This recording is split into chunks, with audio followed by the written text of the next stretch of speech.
দুর্গাপুজোর প্রতিটি দিনেরই বিশেষ তাৎপর্য আছে, কিন্তু মহানবমীর পূজায় হোম ও যজ্ঞের গুরুত্ব অনন্য।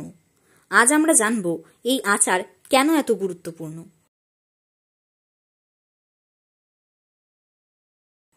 হোম মানে অগ্নিকে দেবতা রূপে আহ্বান করা।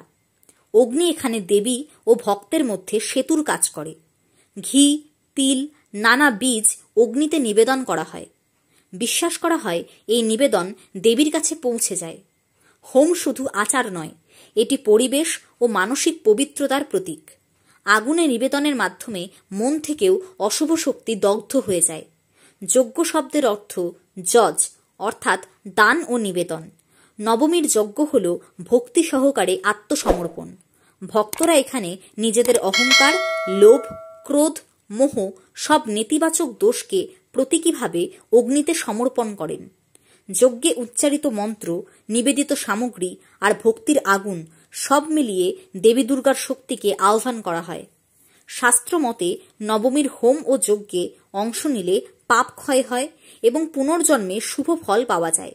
এই যজ্ঞ অশুভ শক্তি বিনাশের প্রতীক। মহিষাসুর বিনাশের মতোই ভক্তের অন্তরের অন্ধকার শক্তিগুলো দগ্ধ হয়। ভক্তরা শান্তি, শক্তি, সমৃদ্ধি ও দেবীর কৃপা কামনা করেন। দেবী দুর্গা তখন ভক্তদের রক্ষা করেন এবং আশীর্বাদ দান করেন। তাই মহানবমীর হোম ও যজ্ঞ কেবল একটি আচার নয়, এটি আত্মসমর্পণ, ভক্তি ও অশুভ বিনাশের প্রতীক।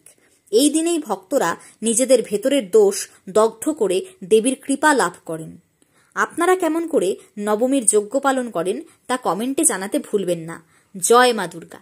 এই রকম ভিডিও দেখার জন্য আমাদের চ্যানেল সাবস্ক্রাইব করুন। ভালো লাগলে লাইক করুন, কোনো প্রশ্ন থাকলে কমেন্টস করুন।